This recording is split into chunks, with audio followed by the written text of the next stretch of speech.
Conocer al amor de su vida, escaparse y casarse, es algo con lo que sueñan la mayoría de las adolescentes. Caroline Crouch no era diferente. Una joven en la escuela secundaria, de solo 15 años, fue halagada por un piloto de 27 años con buena situación económica, quien volaba su helicóptero sobre su escuela ganándose su corazón. Los dos se escaparon y se casaron, pero lo que parecía el cuento de hadas perfecto, pronto se convertiría en un asesinato que engañaría al mundo.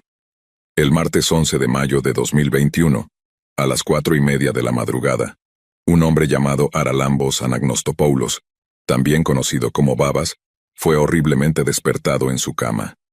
En el momento del incidente, había alquilado una casa de 2 pisos en los suburbios de Glikanera, un área en las afueras de Atenas, Grecia. Babas no tuvo mucho tiempo para reaccionar, ya que 3 hombres, ocultando su identidad con capuchas, lo sujetaron y lo dominaron. Estaban armados con pistolas y no perdieron tiempo en atar a Babas, y luego lo vendaron con cinta adhesiva. No pudo hacer mucho cuando los intrusos fueron tras su esposa, una joven de 19 años llamada Caroline Crouch. Todo el incidente despertó a su hija de 11 meses, que dormía cerca. Los intrusos, con acentos griegos y albaneses, preguntaban repetidamente dónde estaba el dinero. Caroline no sabía que lo que parecía ser un robo se convertiría en su propio asesinato. Caroline Crouch nació de David Crouch, un ingeniero jubilado, y Susan de la Costa el 12 de julio de 2001 en Atenas. Cuando tenía solo 8 años, la familia se trasladó a la isla de Alonisos donde creció. Se mudaron porque tanto David como Susan se habían enamorado de los paisajes costeros. Desde una edad temprana, Caroline abrazó su vida junto a la playa. Era apasionada del buceo y la natación. Conoció a su futuro esposo, Babas, durante una procesión de Viernes Santo en el año 2017. En ese momento, Babas era un piloto comercial de helicóptero, y Caroline tenía solo 15 años. 3 años después, ambos se casaron en Portugal, el 15 de julio de 2019. Pocos días antes de su asesinato, Babas y Caroline habían comprado un terreno. Ambos tenían planes de construir la casa de sus sueños en ese terreno para ellos y su hija pequeña. Para facilitar la compra del terreno, Caroline recibió 50.000 euros como regalo de sus padres. En cuanto a los costos de construcción, la pareja tenía unos 10.000 euros guardados en su casa. En esa época el público en Grecia no confiaba mucho en los bancos, ya que estaban en continuo riesgo de quiebra. En vista de tales circunstancias, era común que el público general guardara dinero en efectivo en su casa, ya que se consideraba una opción más segura. Caroline probablemente compartía una perspectiva similar sobre guardar efectivo, y de ninguna manera habría anticipado lo que sucedería el 11 de mayo. Un grito de ayuda. Tanto Babas como Caroline, junto con su hija, estaban aterrorizados mientras los intrusos les exigían información sobre el dinero. En un intento por acabar con el sufrimiento, Babas les dijo exactamente dónde estaba escondido el dinero, en un lugar bastante inusual. Los intrusos abrieron la caja del juego de mesa Monopoly, y se llevaron todo el dinero que Babas y Caroline habían guardado para su casa de ensueño. Pero no se marcharon. Cada uno de ellos seguía recorriendo de una habitación a otra, robando joyas y otros objetos de valor. Los saqueadores querían más, pero Babas y Caroline ya habían entregado todo lo que tenían, y en su desesperación y miedo, suplicaron por sus vidas y por la de su hija. Babas podía escuchar los gritos de su esposa mientras los intrusos sostenían un arma contra la niña de 11 meses. Aunque estaba vendado, luchó continuamente contra sus ataduras. Sin embargo, la cuerda alrededor de su cuello se apretaba tanto que entraba y salía de la conciencia. Finalmente, se desmayó y recuperó el sentido un rato después. Al recuperar la conciencia, descubrió que los hombres se habían ido de la casa. En ese momento, lo único que podía escuchar eran los dolorosos llantos de su hija. En aproximadamente media hora, Babas logró acercarse a su teléfono móvil y llamar a los servicios de emergencia usando su nariz. Tan pronto como la llamada conectó, Babas gritó pidiendo ayuda, solicitando una ambulancia y dando su ubicación.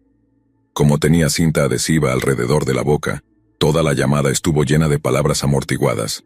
El operador al otro lado le pidió que explicara lo que había sucedido, pero todo lo que Babas pudo decir fue: entraron ladrones. Había pasado 1 hora y media desde que los intrusos irrumpieron en la casa de Babas y Caroline, Los primeros en llegar al lugar lo hicieron alrededor de las 6 de la mañana. Al subir los escalones de entrada para entrar a la casa, lo que vieron solo puede definirse como horrorífico. En el interior, el espacio de la sala de estar y la cocina estaban completamente destrozados. Los cajones estaban abiertos y vacíos, con ropa y otras pertenencias esparcidas por todo el lugar. Entre ellos, se encontraba una caja de Monopoly abierta, la misma caja en la que Babas y Caroline habían escondido el dinero.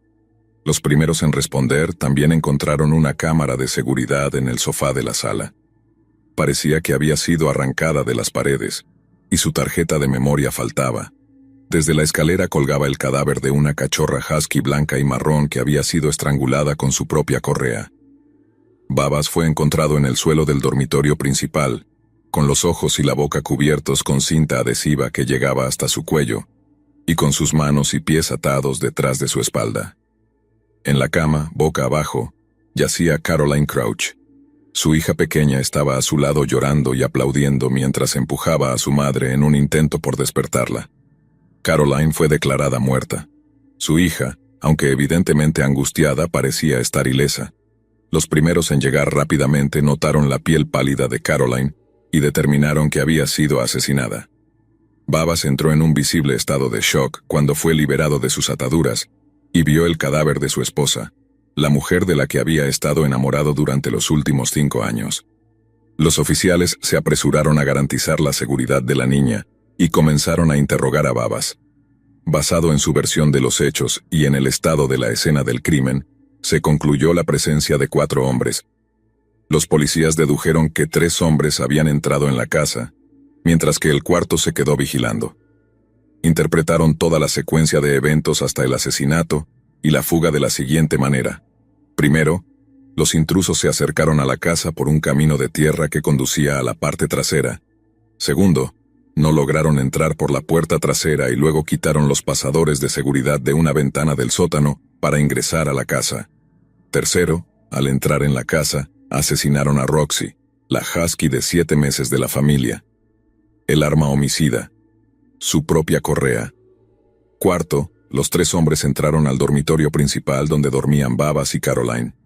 Quinto, luego destrozaron la casa y sacaron el dinero de la caja de Monopoly. Sexto, antes de irse asesinaron a Caroline asfixiándola con una almohada. Y por último, dado que Babas estaba entrando y saliendo de la conciencia, los intrusos pudieron haber asumido que había muerto, y se fueron creyendo que no habían dejado testigos. En cuanto a la muerte de Caroline, se reveló que no fue una experiencia instantánea. La joven de 20 años sufrió un ataque que duró alrededor de 6 minutos. Los moretones en su cuerpo mostraban signos de resistencia, y los de sus labios y lengua sugerían la posibilidad de que se hubieran utilizado objetos punzantes. No se encontraron signos de abuso sexual, investigación y especulaciones. Aunque el daño causado a la casa de la pareja fue inmenso, no se dejó ninguna prueba concreta por parte de los intrusos. Lo único que los primeros en llegar encontraron en la casa fue la capucha de uno de los intrusos. Basado en cómo Babas describió el evento, se concluyó que la capucha debió caerse mientras Babas se defendía. Esto puede haber sido una pequeña pieza de evidencia en un caso de tal magnitud, pero el hecho de que se le cayera la capucha fue suficiente para que Babas pudiera vislumbrar al culpable. Se creó un retrato hablado que describía a un individuo alto, con piel oscura y con sobrepeso, basado en los detalles que Babas compartió. A pesar de estar desorientado, Babas también pudo identificar 2 armas de fuego que fueron utilizadas. Según él, los intrusos tenían una pistola negra y una Colt plateada. Los detalles de la investigación revelaron que los intrusos lograron escapar con 10.000 euros en efectivo y joyas por valor de 20.000 euros. Además, la policía concluyó que se trataba de un acto de criminales profesionales que habían estado observando a la familia y esperando el momento adecuado para atacar. Además, un portavoz de la policía declaró que fue un acto brutal y violento, y lo clasificó como un acto de alguien con falta de emociones y una fuerte personalidad antisocial. Pronto surgieron numerosas especulaciones a medida que los detalles de la investigación proporcionaban más y más información sobre el asesinato. Un pensamiento clave en la mente de todos era que si el motivo era el dinero, ¿por qué fue necesario el asesinato? Otras especulaciones sugerían que los intrusos estaban drogados y no podían controlar sus acciones, o tal vez Caroline los había visto o los conocía. Caroline resistió y se defendió, dado que era cinturón negro en kickboxing, y los intrusos tuvieron que silenciarla para controlarla. Quizás las alarmas se activaron cuando Caroline comenzó a gritar al ver que su hija de 11 meses tenía una pistola contra su sien. Si bien todo esto no era más que especulación, los investigadores estaban seguros de una cosa: el ataque fue premeditado. La razón de esta suposición era que los intrusos sabían que la pareja tenía dinero escondido en la casa. Basándose en esta suposición, la policía interrogó al círculo cercano de Babas y Caroline. Creían que la banda había recibido una pista. Además de estos interrogatorios, también se examinó la grabación de las cámaras de seguridad de casas y negocios cercanos. En el metraje, la policía identificó un vehículo de color oscuro, seguido de una motocicleta que rondaba la casa de la pareja la mañana del asesinato. Caroline Crouch es enterrada. Caroline Crouch fue enterrada 3 días después del asesinato. Su lugar de entierro fue la isla griega de Alonisos, el mismo lugar del que se habían enamorado sus padres, y el mismo lugar donde ella creció. Babas rindió homenaje a su esposa diciendo que había tenido suerte de haber conocido a Caroline, mucha suerte de que ella lo amara, y aún más suerte de que fuera la madre de su hija. Continuó diciendo que su hija crecería sin recordar a su madre. Babas agregó que Caroline era la alegría de la vida, y que siempre estaría cerca de él a través de su hija. Mientras Caroline era enterrada, un automóvil fue detenido en el noreste de Grecia en un control de rutina. Dentro del vehículo se encontraba un hombre de 36 años de nacionalidad georgiana, llamado Georgi Hatzibili, que se dirigía a la frontera búlgara. Había entregado su pasaporte, pero pronto se identificó como falso. ¿Quién era este hombre y cómo estaba relacionado con el asesinato de Caroline? Este hombre fue identificado como Georgi Hatzibili, un criminal violento con múltiples condenas previas. Era buscado por 12 robos cometidos en toda Atenas en los últimos 6 meses. Lo que lo señalaba como el probable culpable era el hecho de que 3 de estos crímenes se cometieron en el vecindario de Babas y Caroline. Uno de los 3 ocurrió en diciembre, cuando Hatzibili y 3 más irrumpieron en una casa a través de una ventana trasera, similar a lo que sucedió con Babas y Caroline. Continuaron arrastrando a la ocupante femenina por el cabello y amenazaron con cortarle el cuello. Durante ese robo, el grupo robó 10.000 euros en efectivo y joyas. Su siguiente golpe fue el 7 de marzo, solo 2 meses antes de que Babas y Caroline estuvieran en su lista de objetivos. Durante ese robo, ataron a 4 personas más, incluidos una pareja mayor y su empleada de limpieza. El botín, efectivo y otros artículos de considerable valor monetario. Si los patrones no son suficientes para pintarlo como el culpable del asesinato, entonces adivina qué. Tenía notables similitudes con el retrato hablado hecho a partir de la descripción de Babas del intruso. Las pruebas acumuladas contra Hatzibili incluían un historial de robos violentos, un intento de huir del país y su parecido con el retrato hablado. Con todo esto, la policía estaba segura de haber encontrado a su hombre. Hatzibili fue arrestado e interrogado durante 4 días, durante los cuales también se utilizaron medios físicos para obtener respuestas. Fue interrogado repetidamente sobre cómo había llegado al lugar, cómo había entrado en la casa y cómo había asesinado a Caroline. Los medios físicos utilizados para obtener respuestas le dejaron conmocionado. Sin embargo, mantuvo su postura y afirmó que nunca había oído hablar de Caroline Crouch. Las pruebas que tenía la policía contra él resultaron insuficientes. Hatzibili no era su hombre, y fue exonerado de cualquier participación en el asesinato. Como consecuencia, 3 oficiales de policía fueron degradados del escuadrón de homicidios de Atenas. Continuando con la investigación, la policía puso su mirada en un grupo local de crimen organizado albanés. Inicialmente, tenían una lista de 100 personas que luego se redujo a 10. Estos 10 eran individuos en una lista de criminales conocidos como la lista roja. Se mostraron fotos de cada uno de ellos a Babas, pero la policía no reveló más detalles.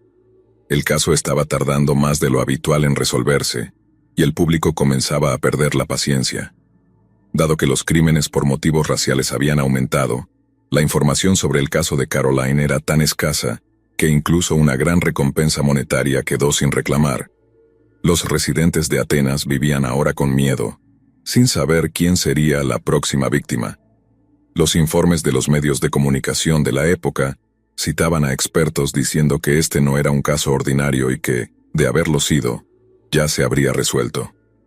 Algunos detalles de la investigación que se revelaron indicaban que no había huellas dactilares ni ADN. La familia de Caroline estaba obviamente agradecida por la continua búsqueda de justicia. Babas dijo a los periodistas que deseaba que lo que le estaba sucediendo a él no le ocurriera a nadie más. Apoyó los esfuerzos de la policía y continuó compareciendo ante los medios, todo para mantener el caso de Caroline vivo. Babas incluso estaba activo en las redes sociales, respondiendo preguntas y expresando gratitud por el apoyo continuo. Un avance llegó el 17 de junio, 37 días después del brutal asesinato de Caroline. Se estaba celebrando un pequeño servicio conmemorativo por ella en Alonizos. Los que habían acudido a lamentar notaron a un detective en la ceremonia. Los investigadores esperaron hasta que el evento concluyó, y luego comenzaron a acercarse discretamente a Babas, pidiéndole que los acompañara a Atenas. Los detectives en ese momento tenían nueva información sobre el caso y urgieron a Babas a venir para identificar al hombre. Babas, sin saber lo que le esperaba, aceptó. Para ese momento, los investigadores habían seguido muchas pistas y analizado algunos detalles clave de la noche en la que Caroline fue asesinada. Estos detalles no cuadraban. Babas había dicho a la policía que los intrusos entraron por la ventana del sótano, pero esa ventana era muy pequeña, y con la complexión del supuesto asesino que Babas había descrito, no era posible que ese hubiera sido el punto de entrada. Babas también había afirmado que los intrusos habían destrozado la casa, pero los vecinos dijeron a la policía que no escucharon nada de eso, y los sonidos de esa noche fueron los de la cachorra de la pareja llorando de angustia. No hubo casa destrozada, ni gritos de ayuda, ni llantos del bebé. La casa no tenía huellas dactilares ni ADN. Para colmo, se planteó la pregunta de por qué los intrusos atarían a un hombre y pelearían con una mujer. Babas también había afirmado que los intrusos debían haber sacado la tarjeta de memoria de la cámara de seguridad de la sala, pero los datos de la cámara revelaron que la tarjeta fue retirada a la 1:20 de la madrugada, unas horas antes de que los criminales supuestamente entraran en la casa. Otros detalles indicaban que Caroline llevaba un reloj inteligente que monitoreaba su pulso. Las lecturas de su pulso a las 3:58 de la madrugada indicaban que estaba dormida, pero a las 4:05 de la madrugada, las lecturas aumentaron en un 50%, indicando un severo estrés físico y mental. Las lecturas a las 4:11 de la madrugada indicaron que su corazón había dejado de latir. Esto fue antes de la hora en que Babas afirmó que ocurrió el asesinato. Por otro lado, Babas tenía una aplicación de fitness en su teléfono móvil. Los datos de la aplicación revelaron que se estaba moviendo durante el tiempo en que supuestamente estaba atado. La policía también intentó recrear cómo Babas había marcado los servicios de emergencia con su teléfono, pero nadie fue capaz de hacerlo. Las investigaciones policiales revelaron que Caroline había intentado reservar un hotel para ella y su hija la noche en que fue asesinada. Un mensaje de texto enviado a su amiga también reveló que estaba amenazando con dejar a Babas. Cuando Babas conoció a Caroline, estaba de vacaciones en Alonizos. Su madre vivía en la isla y era profesora en la escuela de Caroline. En ese momento, Babas era carismático, inteligente. Le gustaba tomar fotos y tenía una buena situación financiera. Atraía la atención de Caroline volando un helicóptero sobre su escuela. Esto era algo así como un sueño para la mayoría de las adolescentes. Pero en el caso de Caroline, no sabía que ese sueño pronto se convertiría en una pesadilla. Ella pensaba que eran la pareja perfecta y confió en su familia diciéndoles que estaba feliz. Babas le propuso matrimonio a Caroline 1 año y medio después de que comenzaran su relación. En el momento de la propuesta, Caroline era menor de edad, pero cumplió 18 años 3 días después. La pareja intercambió votos y se establecieron en Glicanera. En los primeros años de su matrimonio, Caroline asistía a la universidad en Atenas y Babas seguía trabajando como piloto. Ambos eran activos en las redes sociales, compartiendo la feliz vida que estaban viviendo. En sus redes sociales, la pareja parecía estar en una relación alegre, llena de amor y romance. La historia en el diario de Caroline pertenecía a géneros completamente diferentes. En su diario, a menudo cuestionaba su relación con Babas. En el año 2019 escribió sobre pelear con Babas y cuán seria fue la pelea. Había mencionado que planeaba irse a casa de su hermana y que no estaba segura de poder continuar con él. A lo largo de su matrimonio, Babas se volvió cada vez más manipulador y algo controlador. Este comportamiento tenía su origen en su boda no tradicional. Cuando Babas y Caroline se casaron, abandonaron la idea de tener una boda tradicional griega que estaría llena de celebraciones, familia y amigos. En su lugar se escaparon. Lo que podría haber sentido como un gesto romántico del hombre de sus sueños, en realidad fue un intento de aislarla. Los intentos de aislamiento continuaron cuando la pareja regresó a casa. Babas era el único que ponía comida en la mesa, y Caroline solo era una estudiante universitaria sin mucho dinero. Susan, la madre de Caroline, le enviaba algo de dinero, pero eso también era tomado por Babas. En su diario, Caroline escribió: «Amo tanto a Babas que no puedo dejarlo, aunque esta relación me lastima». También se encontraron detalles de una confrontación con lágrimas con su esposo. Había mencionado que quería dejar a Babas, pero que, dado que estaba embarazada, no podía. Caroline escribió: «Me quedé con él para que mi hija no creciera sin sus dos padres». Otra entrada fechada en julio de 2020, en su diario decía: «Hoy mi pequeña tiene un mes. También es el día en que le dije a Babas que quiero irme. Me siento horrible». El diario también hacía referencia a una casa en Atenas, ubicada en Halandri. Lo que comenzó como un cuento de hadas para Caroline, ahora se había convertido en un abismo lleno de dolor, horror, desesperación y una sensación de extrañeza. Un abismo del que no pudo escapar, uno que eventualmente la consumiría.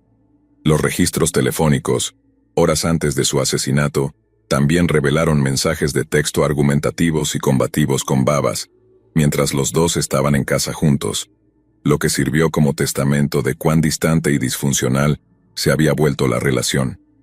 Los investigadores dijeron a Babas que él era el nuevo sospechoso en el caso del asesinato. Le mostraron pruebas abrumadoras e irrefutables que revelaban las inconsistencias en los detalles que inicialmente había compartido. Fue interrogado durante 8 horas antes de que finalmente se quebrara. Eventualmente, comenzó a confesar, pero la confesión estuvo llena de mentiras. Le dijo a la policía que él y Caroline comenzaron a discutir el 10 de mayo, la noche antes de que ella fuera asesinada. Babas continuó diciendo que la pareja solo discutió por su hija, y que Caroline estaba decidida a llevarse a la niña e irse. Esto hizo que Babas perdiera el control, ya que afirmó que la niña era toda su vida.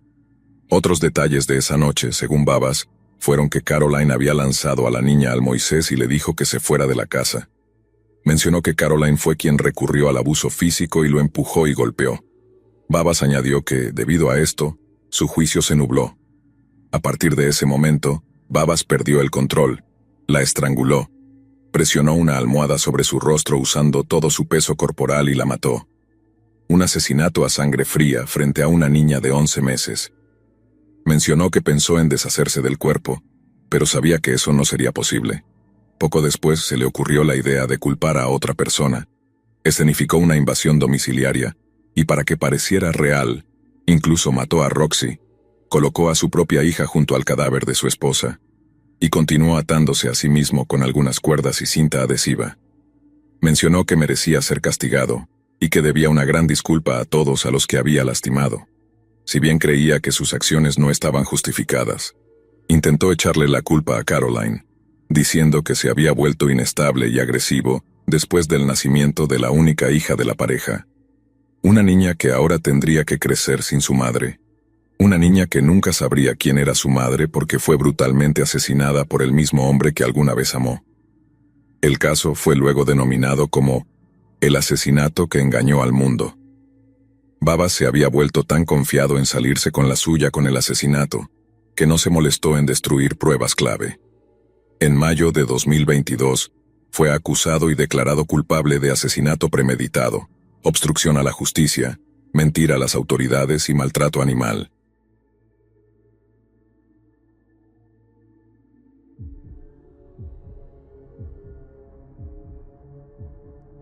Según todos los informes, Lindsay Musgrove era una persona amable y cariñosa, que se graduó con un título en biología de la Universidad de Quinnipiac en el año 2012. 2 años después, Obtuvo su licencia de enfermería y estudió en el Instituto de Profesiones de la Salud del Hospital General de Massachusetts. Lindsay dedicó su vida a ayudar a los demás como enfermera de parto en el Hospital General de Massachusetts. Rápidamente se estableció como una cuidadora consumada y sus colegas adoraban trabajar con ella. Conocida por su atención al detalle y su compasión, los pacientes de Lindsay la solicitaban como su enfermera preferida para futuros partos. Su habilidad para calmar a los padres nerviosos y guiarlos a través del trabajo de parto era notable. En el año 2016, Lindsay se casó con Patrick Clancy, un ingeniero de software. Solo un año después de su matrimonio, Lindsay y Patrick dieron la bienvenida a su hija Cora. Cora era una hermana mayor amorosa y cariñosa que soñaba con convertirse en doctora y madre. Dawson, su segundo hijo, nacido en el año 2019, era un niño brillante y carismático, cuya risa y sonrisa contagiosa iluminaban cada habitación en la que entraba. En el año 2022, Lindsay dio a luz a Callen. Callen era un niño feliz y tranquilo, al que sus padres a menudo llamaban el feliz Callen. Lindsay, Patrick y sus hijos vivían en una hermosa casa en Duxbury, Massachusetts. La casa, comprada por $500,000, tenía todo lo que podían haber pedido. Su patio trasero estaba adornado con una cerca blanca y un parque infantil, creando el escenario perfecto para una casa de ensueño americana. Para sus amigos y familiares, Lindsay y Patrick tenían lo que muchos considerarían un matrimonio perfecto. La pareja rara vez peleaba y su afecto inquebrantable el uno por el otro era evidente en la forma en que se decían "te amo" varias veces al día. Eran el epítome de una pareja amorosa, irradiando felicidad y satisfacción. Patrick era un padre amoroso y dedicado a Cora, Dawson y Callen. Su vínculo era inquebrantable. Siempre estaba en el patio trasero participando en actividades lúdicas con sus 3 hijos. Para Lindsay, no había nada más importante que Cora, Dawson y Callen. Amaba ser madre y creía que criar hijos era lo más gratificante y satisfactorio que una persona podía hacer en su vida. Las fotos de sus hijos llenaban las paredes de su hogar y constantemente compartía imágenes de ellos en las redes sociales. Escribía publicaciones expresando su gratitud y alegría, como "me siento como la mamá más afortunada del mundo, y tan increíblemente agradecida por esta familia y esta vida". Aquellos que conocían a Lindsay atestiguaban su dedicación como madre, describiéndola como alguien que se iba temprano de las fiestas para volver a casa con sus bebés. Realmente odiaba escucharlos llorar, incluso cuando los entrenaba para dormir. Después del nacimiento de Cora y Dawson, las emociones de Lindsay se volvieron abrumadoras. El peso de la maternidad resultó ser un desafío significativo para ella, y luchaba por navegar las complicadas aguas de la maternidad. Sin embargo, declaró en Facebook que su experiencia con la maternidad con Callen estaba siendo más tranquila, ya que se enfocaba en el ejercicio, la nutrición y el descanso. Estaba tomando medidas proactivas para cuidar de su bienestar emocional. Sin embargo, con el tiempo, Lindsay comenzó a experimentar ansiedad por regresar al trabajo después de su licencia de maternidad. La presión de ser madre a tiempo completo y equilibrar su carrera se volvió abrumadora para ella. Buscó consuelo en varias formas de terapia, incluidas visitas a varios centros y la prescripción de una serie de medicamentos. Para septiembre de 2022, los niveles de ansiedad de Lindsay habían alcanzado su punto más alto. En busca de alivio decidió buscar más ayuda, y fue evaluada en el Centro para la Salud Conductual de la Mujer en Providence. Desafortunadamente, no fue diagnosticada con depresión posparto durante esta visita. El 1 de enero de 2023 confesó a su esposo Patrick que tenía pensamientos de hacerse daño a sí misma y a sus hijos. Alarmada y preocupada, Lindsay decidió buscar ayuda y se internó en el Hospital McLean para recibir tratamiento de salud mental. Pasó los siguientes 5 días en el hospital recibiendo la atención necesaria. Cuando Lindsay fue dada de alta del Hospital McLean, los médicos determinaron que la joven no representaba un peligro para sí misma ni para los demás. Sin embargo, nadie conocía la verdadera magnitud de sus luchas. Durante enero, Lindsay parecía estar mejorando. Su familia salió en varias ocasiones a museos y restaurantes, y Lindsay expresó que ya no tenía pensamientos de hacerse daño. Incluso su madre notó un cambio en sus mensajes de texto, ya que su tono parecía más optimista. Sin embargo, nadie sabía que Lindsay estaba librando sus propios demonios bajo la superficie. El 24 de enero de 2023, Esos demonios finalmente cobraron un terrible precio. Ese día, los verdaderos pensamientos y sentimientos de Lindsay salieron a la luz de la manera más devastadora. El 23 de enero de 2023 comenzó como un día normal para la familia Clancy. A medida que avanzaba la mañana, Lindsay llevó a los niños al médico para un chequeo. Su hija Cora tenía programado un examen de rutina con su pediatra. Al regresar a casa, Lindsay pasó tiempo de calidad con sus hijos, disfrutando de una tarde jugando en la nieve. Aprovechando la oportunidad para capturar esos momentos, tomó algunas fotos y las compartió con su esposo Patrick y su madre. La escena feliz pintaba un cuadro aparentemente normal de la vida familiar. Ese fatídico día, Patrick estaba trabajando desde casa en el sótano. Alrededor de las 4 de la tarde, después de que Lindsay y los niños entraron tras jugar en la nieve, ella buscó en Google Miralax para niños. También usó Apple Maps para calcular cuánto tiempo tomaría conducir hasta el restaurante 3B cerca de Kingston. Lindsay también buscó en el sitio web de CBS. Llamó a la farmacia en Kingston y preguntó si tenían Miralax para niños. Luego le envió un mensaje de texto a Patrick en la oficina del sótano diciendo: ¿te gustaría encargar comida para llevar del 3W? No cociné nada, ha sido un día largo. Aunque 3W estaba un poco fuera de su camino, Patrick accedió a revisar el menú y seleccionar lo que quería comer. Eligió el risotto de vieiras y panceta de cerdo, mientras que Lindsay optó por el bowl de poder mediterráneo. A las 5:10 de la tarde, Lindsay llamó al 3W para hacer el pedido y mencionó a Patrick como la persona designada para recoger la comida. A las 5:15, Patrick salió de la casa y Lindsay le envió un mensaje de texto recordándole que recogiera los medicamentos de los niños en el CVS. Las cámaras de seguridad mostraron que Patrick llegó al CVS a las 5:32 de la tarde, pero no obtuvo respuesta durante su intento de preguntar sobre la marca que Lindsay prefería. Un minuto después, a las 5:34, Lindsay finalmente devolvió la llamada de Patrick, que duró 14 minutos. Aunque la conversación parecía normal, Patrick luego compartió que tuvo la sensación de que Lindsay estaba haciendo algo mientras hablaba con él. Hacía frío afuera cuando Patrick llegó a casa a las 6 de la tarde, después de detenerse para recoger la cena y los medicamentos en el CVS. Al entrar en su casa notó un silencio inquietante en el aire. La casa, normalmente bulliciosa, estaba inusualmente tranquila, y la ausencia de los sonidos familiares de sus 3 hijos y su esposa Lindsay era desconcertante. El pánico comenzó a asentarse en la mente de Patrick mientras buscaba señales de vida en su hogar. Lindsay y sus hijos Cora, Dawson y Callen no estaban por ningún lado. Su corazón latía con preocupación mientras llamaba al celular de Lindsay a las 6:09 de la tarde, con la esperanza de escuchar su voz al otro lado de la línea. Desafortunadamente, no hubo respuesta. Con creciente preocupación, Patrick subió las escaleras hacia el dormitorio principal. El silencio era ensordecedor y cada paso que daba resonaba en la casa vacía. Al acercarse a la puerta notó que estaba cerrada con llave, lo cual era aún más desconcertante, ya que Lindsay nunca se había encerrado en el dormitorio antes. Patrick intentó girar la perilla pero no se movió. Aplicó más fuerza, pero la cerradura obstinada no cedió. Desesperado por encontrar a su esposa, Patrick comenzó a golpear la puerta, con la esperanza de obtener una respuesta, pero solo recibió silencio a cambio. Frustrado pero decidido, Patrick continuó luchando con la puerta cerrada. Después de lo que pareció una eternidad, finalmente logró forzarla, revelando una escena que quedaría grabada en su memoria para siempre. Sangre manchaba el suelo y el alféizar de la ventana, y un cuchillo ensangrentado yacía ominosamente en la mesita de noche de Lindsay. La vista envió un escalofrío por la espalda de Patrick, ya que inmediatamente reconoció que algo indescriptible había sucedido dentro de la habitación. Caminando hacia el alféizar de la ventana ensangrentado, Patrick miró hacia afuera y vio a su esposa Lindsay tendida en el suelo del patio trasero.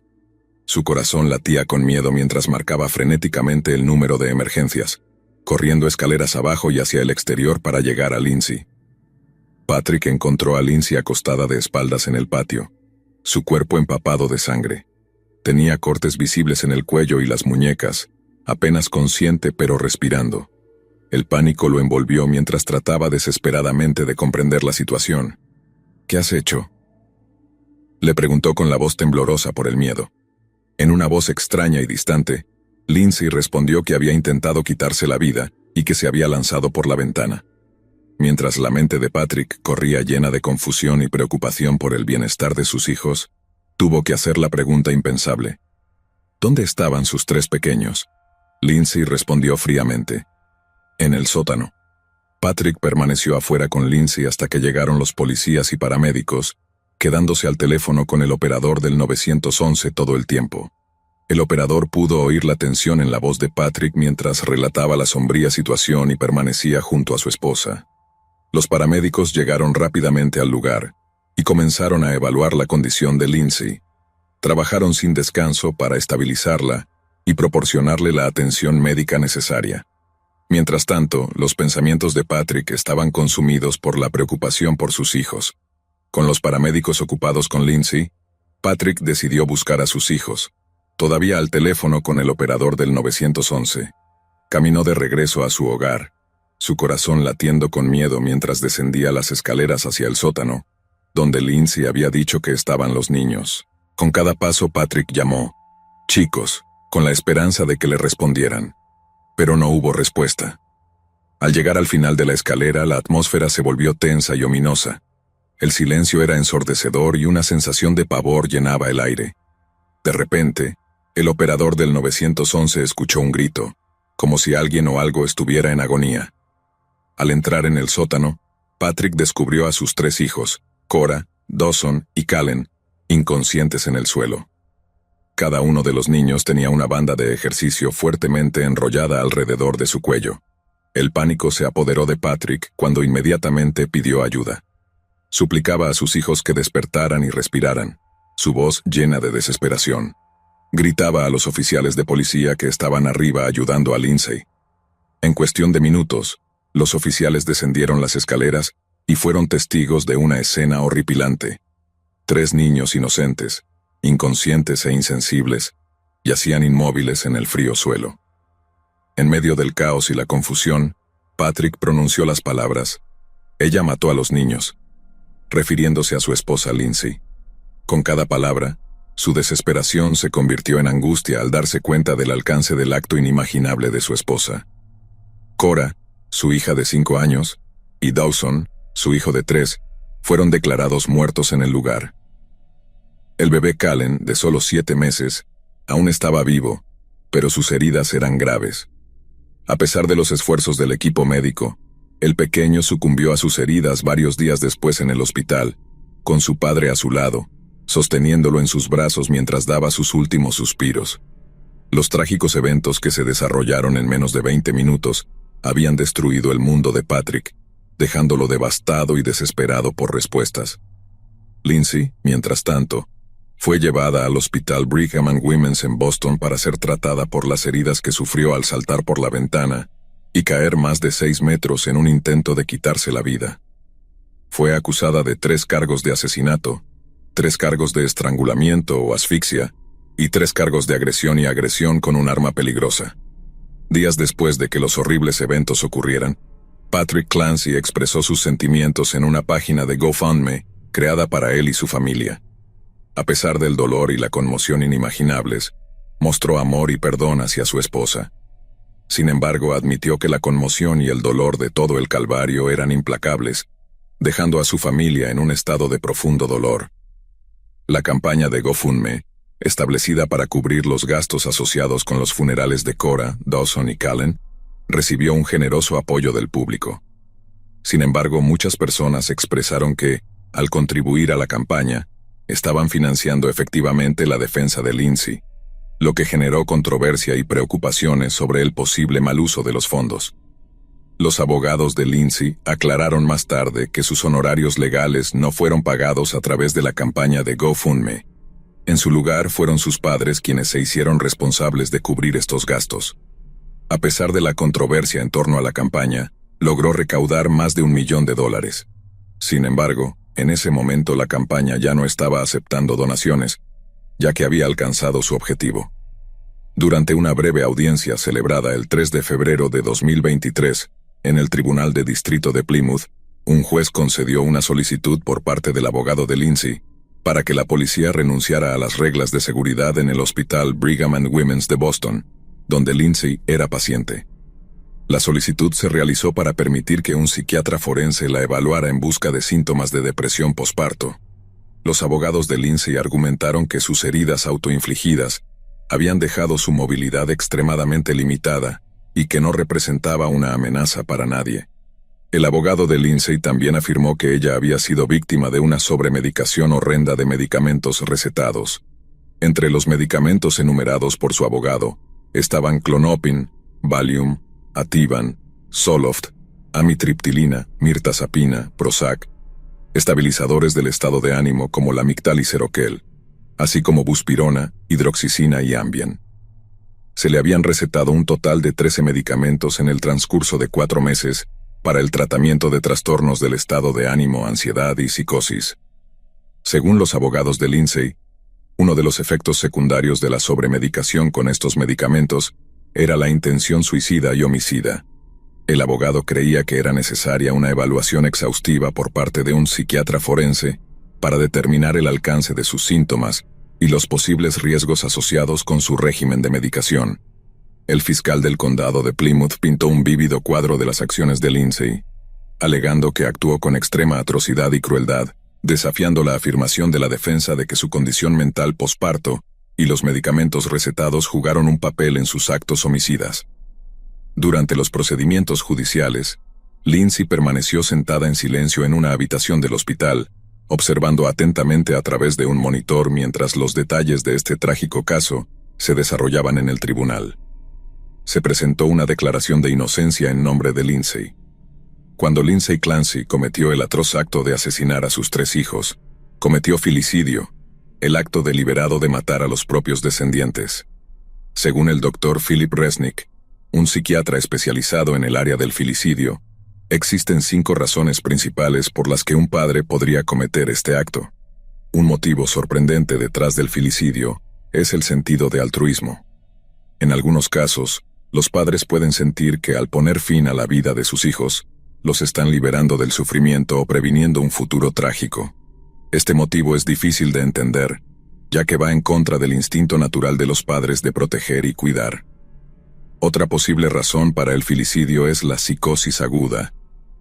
Con trastornos de salud mental como la esquizofrenia o el trastorno bipolar, las personas pueden experimentar delirios o alucinaciones que las llevan a percibir a sus hijos como amenazas o fuentes de daño. En estos casos, la percepción de la realidad de la persona se distorsiona y pueden creer que están salvando a su hijo del daño. En algunos casos, los padres pueden tener dudas o arrepentimientos sobre haber tenido un hijo. Pueden albergar decepción, frustración o incluso odio hacia sus hijos. Este sentimiento puede escalar hasta el punto en que el padre siente la necesidad de tomar medidas drásticas para eliminar al niño. El abuso físico también puede ser un catalizador para el filicidio. Cuando los padres someten a sus hijos a un abuso físico severo o continuo, puede crear un ambiente tóxico donde el niño se convierte en la víctima y el padre en el perpetrador. En los casos más graves, el padre puede sentir alivio después de dañar físicamente a su hijo, lo que puede llevar al acto final del filicidio. El filicidio también puede surgir en el contexto de la venganza conyugal. En instancias donde un padre se siente traicionado, abandonado o abusado por el otro, pueden dirigir su ira hacia su hijo. Al hacer daño o eliminar a su hijo, pueden buscar venganza o ejercer control sobre su pareja, demostrando la profundidad de su desesperación y frustración. La tragedia impactante planteó preguntas sobre la conexión entre la depresión posparto, la psicosis y el comportamiento homicida. Los abogados de Lindsay argumentaron que una combinación de psicosis posparto y sobremedicación fueron responsables de sus acciones. Después del parto, los niveles hormonales en el cuerpo de una mujer disminuyen rápidamente, lo que provoca cambios químicos en el cerebro y cambios de humor. Este proceso natural, conocido como el período posparto, puede causar sentimientos de agobio, pérdida de energía, pensamientos intrusivos de hacerse daño a sí misma o al bebé, pérdida de sueño y una variedad de otros desafíos físicos y emocionales. Sin embargo, la psicosis posparto es una condición mucho más severa y peligrosa que afecta el sentido de la realidad de la madre. Esta condición afecta aproximadamente a 1 o 2 de cada 1000 mujeres tras el parto y se caracteriza por una pérdida repentina y grave de la cordura. Los síntomas pueden incluir delirios, alucinaciones, paranoia, cambios de humor rápidos y pensamientos desorganizados. Durante la investigación sobre el asesinato de los 3 hijos de Lindsay Clancy, se descubrió una entrada de diario en su teléfono, fechada el 25 de octubre de 2022. Esta entrada, escrita meses antes del crimen atroz, reveló ideas angustiosas sobre su estado mental en los días previos a los asesinatos. En la entrada del diario, Lindsay expresó frustración y resentimiento hacia sus hijos, específicamente hacia Cora y Dawson. Lindsay escribió que a veces los resentía porque le impedían tratar a su hijo menor, Calen, como a su primer hijo. Manifestaba su descontento cuando Cora y Dawson regresaban de la escuela, diciendo que su mala sangre parecía contagiarla. Según Lindsay, se sentía deprimida y sus emociones estaban afectando a sus hijos. Además, los detectives descubrieron que solo 4 días antes de los asesinatos, Lindsay había realizado una búsqueda en su teléfono que decía, ¿puedes tratar a un sociópata? También había buscado formas de matar en su dispositivo móvil. La revelación de que Lindsay albergaba resentimiento hacia sus hijos y había buscado información sobre cómo llevar a cabo un crimen tan atroz fue profundamente inquietante. Durante una audiencia en octubre de 2023, se reveló que los informes toxicológicos habían detectado la presencia de ciertos medicamentos en el sistema de Lindsay. Los informes indicaban que se le habían recetado antidepresivos, antipsicóticos, sedantes y un anticonvulsivo, todos los cuales se encontraron en niveles terapéuticos. El caso de la fiscalía se centró en probar que Lindsay había premeditado los asesinatos y había llevado a cabo un acto de violencia deliberado. Argumentaron que la presencia de los medicamentos en su sistema no jugó ningún papel en sus acciones, ya que ya había tomado la decisión de matar a sus hijos. Además, la sincronización y los niveles de los medicamentos respaldaban su teoría de que Lindsay había actuado con una mente clara y sin ningún deterioro causado por los medicamentos. En 2024, Patrick Clancy completó el maratón de Boston en nombre de sus hijos, recaudando fondos para el Hospital de Niños de Boston. Durante este tiempo, Lindsay, quien enfrentaba juicio por el asesinato de sus hijos, permanecía comprometida con su tratamiento en el Hospital de Tewksbury. Actualmente, se la describe como permanentemente paralizada. El trágico caso de Lindsay Clancy planteó cuestiones fundamentales sobre la salud mental materna, la responsabilidad médica y los efectos devastadores de la sobremedicación y la psicosis no diagnosticada.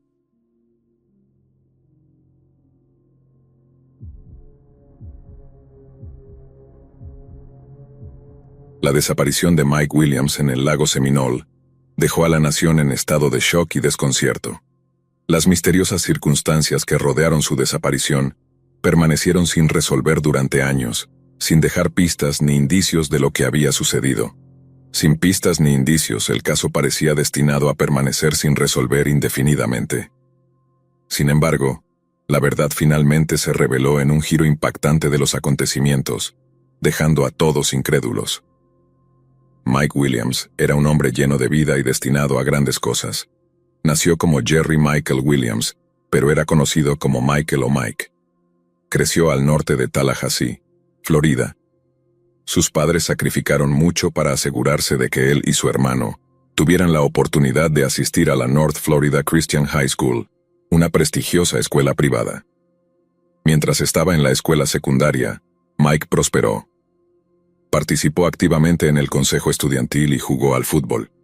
Durante este tiempo, Mike desarrolló una profunda pasión por la caza de patos. A través de este interés conoció a su mejor amigo de toda la vida, Brian Winchester.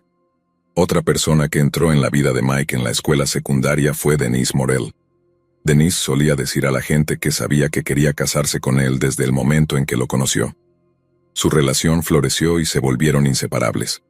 Tras graduarse de la secundaria, Mike continuó su educación en la Universidad Estatal de Florida, donde se especializó en ciencias políticas y planificación urbana.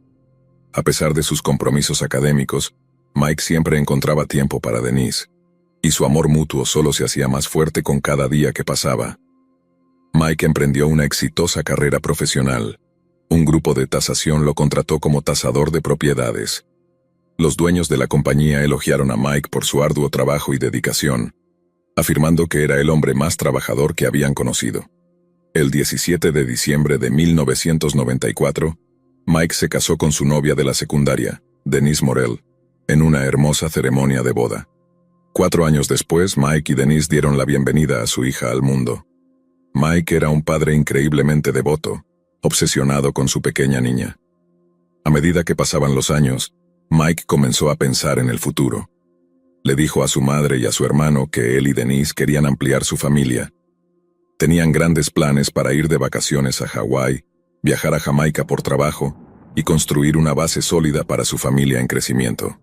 Pero el 16 de diciembre del año 2000 todo cambió. Mike fue a cazar patos en el lago Seminole y nunca regresó a casa. Aquel 16 de diciembre, Mike Williams, de 31 años, salió de su casa alrededor de las 3 de la madrugada para embarcarse en una expedición rutinaria de caza de patos. El lago Seminole, ubicado al noroeste de Tallahassee, Florida, es un vasto embalse formado por el río Apalachicola. El embalse es un lugar popular entre los cazadores. La esposa de Mike, Denise, esperaba ansiosamente su regreso, ya que la pareja planeaba celebrar su aniversario en Apalachicola esa noche. Cuando Mike no había regresado al mediodía de ese día, Denise contactó a sus amigos y familiares para ver si tenían información sobre su paradero. Uno de los amigos más cercanos de Mike, Brian Winchester, junto con su padre, decidieron visitar el área donde Mike solía ir a cazar patos. Juntos localizaron el Ford Bronco de Mike cerca de un remoto embarcadero en el lago Seminole, pero no había señales de Mike. Alarmados por la falta de pistas o señales, los seres queridos de Mike contactaron a la Comisión de Conservación de Vida Silvestre y Pesca de Florida, FWC. Los oficiales de la FWC actuaron rápidamente, desplegando un helicóptero para sobrevolar las 12.000 hectáreas del lago en busca de Mike o su bote. Desafortunadamente no había señales de él en ningún lugar. Con el paso del tiempo, la especulación creció entre los seres queridos de Mike. Se preguntaban si de alguna manera había caído de su bote o si éste había chocado contra uno de los tocones de árboles en el lago, atrapándolo bajo la vegetación en el agua. Este escenario parecía plausible, ya que el agua del lago Seminole es poco profunda y está salpicada de numerosos tocones de árboles, lo que lo convierte en un peligro potencial para los navegantes. Un día después de la desaparición de Mike, el 17 de diciembre, su mejor amigo Brian hizo un descubrimiento impactante. Brian encontró el bote de Mike no muy lejos del embarcadero donde estaba estacionado su coche. Dentro del bote estaba la escopeta de Mike para cazar, aún en su funda, junto con los señuelos y los chalecos salvavidas. Este descubrimiento planteó aún más preguntas sobre la desaparición de Mike. Los oficiales que examinaron la escena notaron que Mike ni siquiera había comenzado a cazar patos antes de desaparecer. La desaparición misteriosa de Mike Williams en el lago Seminole dejó a la comunidad de Tallahassee conmocionada y preocupada. Denise, la esposa de Mike, luchaba por sobrellevar el impacto emocional de su desaparición. Estaba consumida por el dolor y a menudo se desmoronaba en lágrimas cuando los amigos venían a visitarla. Con cada día que pasaba, la esperanza de que Mike regresara sano y salvo se desvanecía. Se acercaban las fiestas y en Nochebuena la madre de Mike visitó el lago. Un atisbo de esperanza se encendió en ella mientras estaba en el embarcadero donde Brian había encontrado el coche de Mike. Sentía que Mike no estaba perdido en el lago, sino que quizás seguía con vida. Sin embargo, los oficiales de la FWC seguían firmes en su creencia de que Mike se había ahogado. Explicaron que su cuerpo eventualmente saldría a la superficie, pero nunca apareció. 10 días después de la búsqueda de Mike Williams, se encontró una gorra de caza flotando en el lago Seminole. La gorra, identificada como perteneciente a Mike, fue una pista importante en el caso. El mejor amigo de Mike, Brian, verificó que la gorra era de él, y proporcionó pruebas corroborantes en forma de una foto que mostraba a Mike usando la gorra. Esta revelación intensificó la creencia de que Mike estaba en el lago. Sin embargo, el descubrimiento de una gorra de caza flotando en el agua añadió otro elemento perturbador a la investigación. A pesar de su belleza, el lago Seminole estaba lleno de cientos de caimanes. Este nuevo conocimiento planteó la posibilidad de que un caimán hubiera arrastrado a Mike al agua y ocultado su cuerpo bajo un tronco. Aunque esta teoría resultaba intrigante, no todos la aceptaban. Por ejemplo, la madre de Mike expresó su escepticismo. Ella temía profundamente a los caimanes, habiendo sido testigo de la pasión de su hijo por la caza de patos. Sin embargo, Mike siempre le aseguraba que solo cazaba durante el clima frío, cuando los caimanes estaban inactivos. A pesar de su inquietud, la madre de Mike se aferraba a la creencia de que su hijo aún estaba vivo. Creía que habría logrado escapar si hubiera tenido un encuentro con un caimán. Su fe inquebrantable le proporcionaba fuerza y esperanza. La búsqueda de Mike continuó con la esperanza de que surgiera alguna señal de su paradero. A medida que pasaban los meses, la búsqueda fue disminuyendo gradualmente. Pero en junio del año 2001, un pescador encontró un par de botas de caza flotando en el lago. Este descubrimiento reavivó el interés en la investigación y provocó una búsqueda renovada de Mike. Se llamó a buzos para investigar y buscar en el fondo del lago. Eventualmente recuperaron una chaqueta ligera de caza y una linterna, objetos que pertenecían a Mike. Sin embargo, algo peculiar sobre estos hallazgos fue que las botas, la chaqueta y la linterna no mostraban signos de haber estado en el agua durante un periodo prolongado. Además, no se recuperó ADN de ninguno de los tres objetos, lo que indicaba que Mike podría no haber estado usando esos artículos en el momento de su desaparición. A pesar de la falta de pruebas, un juez de Tallahassee dictaminó que Mike estaba de hecho fallecido, y firmó un certificado de defunción que indicaba que la causa de muerte era ahogamiento. La madre de Mike, devastada por la pérdida de su hijo, tenía muchas preguntas sobre las pertenencias de su hijo que se encontraron en el lago. Sentía que alguien podría haber plantado esos objetos para desviar la atención de la verdad sobre lo que realmente le había sucedido a Mike. Sin embargo, con Mike declarado muerto, el tribunal permitió a su esposa, Denise, avanzar con las reclamaciones de las pólizas de seguro de vida de Mike. Como resultado, Denise recibió una suma considerable de más de $1 millón. Mientras todos los demás parecían aceptar la narrativa de que Mike se había ahogado en el lago, su madre se negó a creer que ese fuera el caso. Estaba decidida a encontrar respuestas y descubrir la verdad sobre la desaparición de su hijo. La madre de Mike tomó medidas proactivas en su búsqueda, incluyendo la colocación de volantes de personas desaparecidas con la foto de Mike por todo Tallahassee, pagando por anuncios en vallas publicitarias para publicitar su desaparición, y llevando un cartel con el mensaje: «Mi hijo está desaparecido, por favor ayúdenme a encontrarlo». A pesar de sus esfuerzos, la madre de Mike encontró resistencia por parte de diversas autoridades. Escribió cartas a funcionarios locales y estatales, pero ellos afirmaban que los caimanes habían devorado el cuerpo de Mike después de que se ahogara. Sin embargo, la madre de Mike permaneció firme en su creencia de que había más detrás de la desaparición de su hijo de lo que se decía. Finalmente, en febrero de 2004, el Departamento de Cumplimiento de la Ley de Florida, FDLE, abrió un expediente sobre la desaparición de Mike Williams y asignó un equipo de detectives para investigar el caso. Los detectives comenzaron revisando los esfuerzos de búsqueda iniciales y entrevistando a todos los involucrados en esa búsqueda. Durante la investigación, uno de los descubrimientos más significativos hechos por los detectives del FDLE fue la existencia de múltiples pólizas de seguro de vida sobre la vida de Mike. Su mejor amigo, Brian Winchester, quien además era agente de seguros, había redactado una de esas pólizas solo unas semanas antes de que Mike desapareciera. Además, los detectives notaron que Brian, el mejor amigo de Mike, se casó con la esposa de Mike, Denise, en septiembre de 2004. Este desarrollo añadió otra capa de sospecha al caso. Muchas personas encontraron esta situación extraña y empezaron a surgir rumores de que Denise y Brian podrían haber estado involucrados en la desaparición de Mike. Aunque los detectives sospechaban de Denise y Brian, no pudieron encontrar pruebas suficientes para presentar cargos en su contra. A pesar de la falta de pistas viables generadas por el FDLE, la madre de Mike siguió firme en su defensa por su hijo. Sus esfuerzos incansables llevaron finalmente a que la popular serie de televisión sobre crímenes reales, Desaparecidos, dedicara un segmento al caso de Mike a finales de 2011. A partir de 2012, la madre de Mike comenzó a escribir una carta al día al entonces gobernador de Florida, Rick Scott, rogándole que asignara a una agencia distinta del FDLE para investigar la desaparición de su hijo, o que nombrara un fiscal especial. Un fiscal especial es una persona o entidad designada para investigar y enjuiciar un caso específico. Generalmente cuando surge un conflicto de intereses dentro de la oficina del fiscal regular. La madre de Mike detalló sus preocupaciones sobre cómo el FDLE estaba manejando el caso y destacó la necesidad de contar con una nueva perspectiva para descubrir la verdad. A pesar de haber enviado casi 200 cartas, la madre de Mike nunca recibió una respuesta de la oficina del gobernador. Más tarde descubrió que todas las cartas que había enviado habían sido reenviadas a la sede del FDLE, donde permanecieron sin abrir.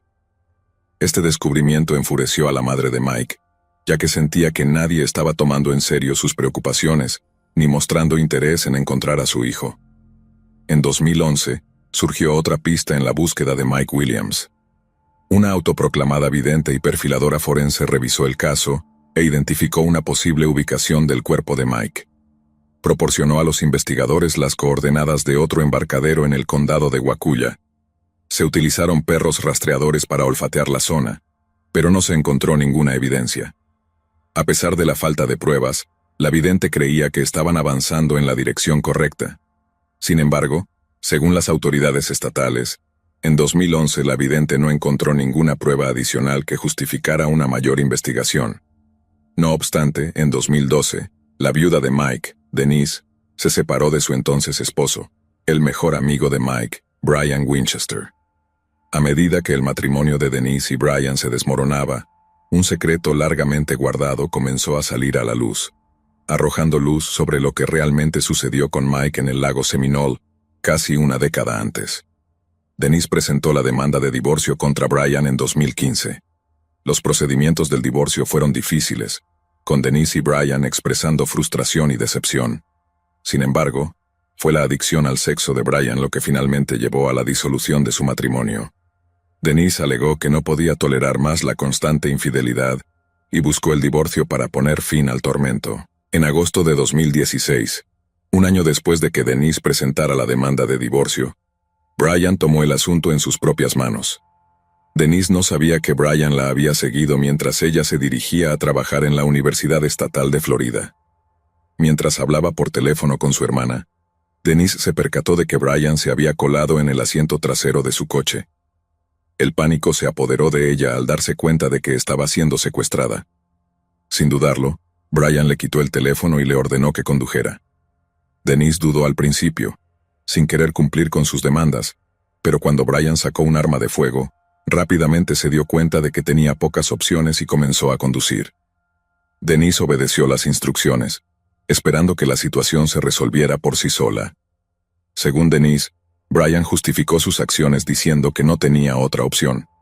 Explicó que ella había ignorado sus llamadas y mensajes, lo que lo había obligado a recurrir a medidas extremas. Mientras continuaban su trayecto, Brian le indicó a Denise que condujera hacia otro lugar.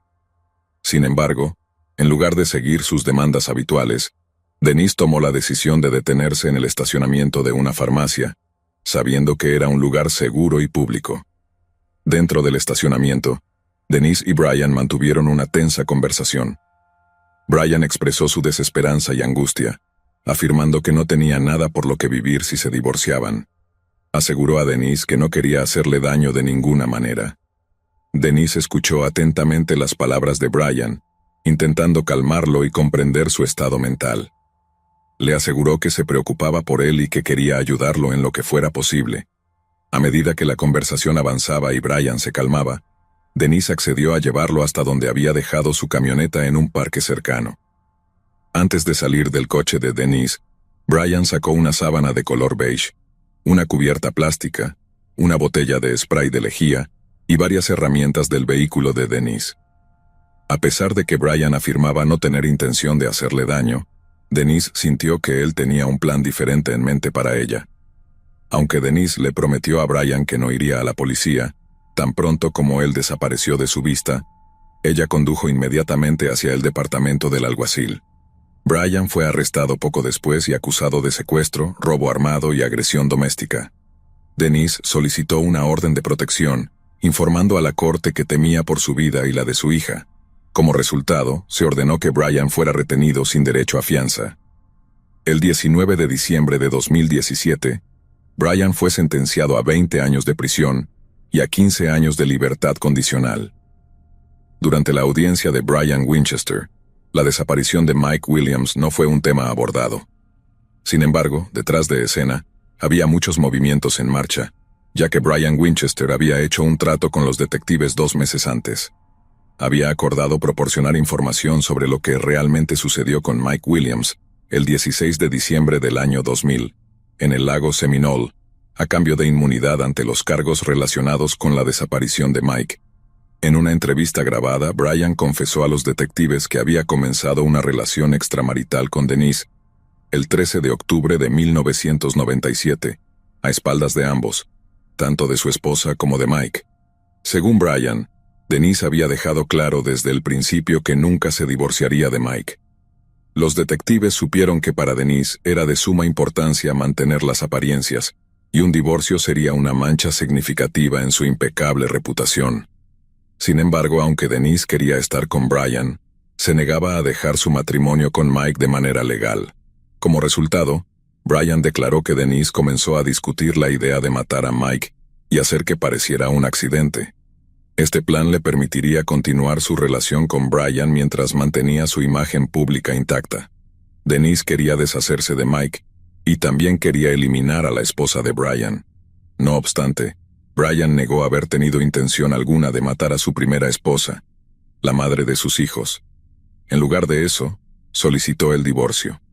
Inicialmente, Brian y Denise habían ideado un plan para asesinar a Mike en su oficina y hacer que pareciera un robo fallido, pero finalmente decidieron organizar un accidente de casa. El día que Mike desapareció, Brian lo llevó al lago Seminole para cazar patos. Una vez que estuvieron en el bote, Brian animó a Mike a ponerse las botas de pesca. Según Brian, lo que sucedió a continuación fue una situación de pánico. Mientras Mike estaba en el agua, luchaba por mantenerse a flote e intentaba subirse a un tronco de árbol. Brian describió cómo tanto él como Mike estaban en estado de frenesí, y Mike se aferraba desesperadamente al tronco luchando por su vida. En un momento de desesperación, Brian tomó la escopeta de Mike y le disparó en la cara. Debido a que Brian lo mató de un disparo en lugar de dejar que se ahogara, como había planeado originalmente, ya no había manera de hacer pasar la muerte de Mike como un accidente de caza. Después de asesinar a su mejor amigo, Brian arrastró el cuerpo de Mike hasta el bote, lo cargó en su camión y condujo hasta una ubicación remota cerca de un lago en el condado de León, donde enterró el cuerpo de Mike. Brian afirmó que después de esto, él y Denise disminuyeron la intensidad de su relación amorosa para evitar levantar sospechas. También explicó que la razón por la cual fue arrestado por secuestrar a Denise en 2016 fue porque temía que ella revelara la verdad sobre la desaparición de Mike después de su divorcio. Los investigadores siguieron las indicaciones de Brian y acudieron al lugar donde afirmó haber enterrado el cuerpo de Mike. En ese sitio, los investigadores encontraron restos humanos que, con la ayuda de pruebas forenses, fueron confirmados como pertenecientes a Mike Williams. Este avance en el caso proporcionó cierto cierre a la familia de Mike, ya que finalmente se supo que Mike no estaba desaparecido, sino que había sido asesinado trágicamente. Cuando la madre de Mike se enteró de la verdad sobre lo que le había sucedido a su hijo, quedó atónita al descubrir que la esposa de su hijo y su mejor amigo habían conspirado para matarlo. El 8 de mayo de 2018, Denise fue arrestada mientras salía de su trabajo. Después del descubrimiento del cuerpo de Mike, fue acusada de asesinato en primer grado y de conspiración para cometer asesinato. Denise se declaró inocente de los cargos, y su juicio comenzó el 10 de diciembre de 2018. El testigo estrella que testificó en su contra fue su exesposo, Brian Winchester. Durante el testimonio de Brian, describió en detalle cómo sucedió el asesinato en el lago, cómo Mike se aferraba a un tronco antes de que le dispararan y lo mataran. Esta revelación fue un shock para la madre de Mike, quien nunca había escuchado esos detalles antes. Fue especialmente difícil para ella saber que su hijo estuvo en medio de un lago helado, gritando por ayuda, y que ella no pudo estar allí para salvarlo. Esta información era algo con lo que lucharía para poder sobrellevar. El juicio de Denise duró 4 días, y el jurado deliberó durante 8 horas antes de declararla culpable de todos los cargos. El juez sentenció a Denise a cadena perpetua tras ser condenada por asesinato. 5 meses después de su condena, los activos de la herencia de Mike que habían sido otorgados a Denise fueron transferidos a su hija, que era la hija de ambos. Para evitar ser procesada por 3 cargos de fraude de seguros, Denise accedió a firmar los bienes a nombre de su hija. Sin embargo, como parte del acuerdo, la hija de Mike y Denise tuvo que aceptar no utilizar ninguno de esos fondos para pagar los gastos legales de su madre. Si incumplía esta condición, tendría que devolver al Estado $150,000. En enero de 2020, Denise apeló su condena y sentencia. Su abogado argumentó que la Corte de Apelaciones del Primer Distrito de Florida debería anular la condena, alegando que no había pruebas suficientes para demostrar su implicación en el asesinato de su primer esposo. Varios meses después, en noviembre, el tribunal anuló la condena de Denise por asesinato, pero mantuvo el cargo de conspiración para cometer asesinato. Denise permanece en prisión en el Centro de Recepción de Mujeres de Florida, mientras que Brian Winchester cumple su sentencia por secuestro en la institución correccional de Wakulla. Desde que Mike Williams fue asesinado en el año 2000, su madre no ha tenido contacto con su nieta. Sin embargo, Denise ha dejado claro a la madre de Mike que, si intentaba reabrir una investigación criminal sobre la desaparición de Mike, nunca volvería a ver a su nieta. En 2023, la madre de Mike expresó su deseo de ver a su nieta y contarle lo increíble que era su hijo, y cuánto la amaba. Sin embargo, según las fuentes, las dos siguen distanciadas. Las razones detrás de este distanciamiento no están del todo claras, pero es lamentable que no hayan podido reconciliarse. La desaparición de Mike Williams en el lago Seminole fue una trágica historia de amor y traición, pero también un testamento a la fe inquebrantable de su madre. A pesar de años de búsqueda y de innumerables contratiempos, ella nunca perdió la esperanza de que su hijo aún estuviera vivo. Su determinación y fe firme sirven como un poderoso recordatorio del vínculo eterno entre una madre y su hijo. El caso de Mike sigue siendo un escalofriante recordatorio de los peligros de un amor mal encaminado y de hasta dónde llegará una madre para mantener viva la esperanza de encontrar a su hijo.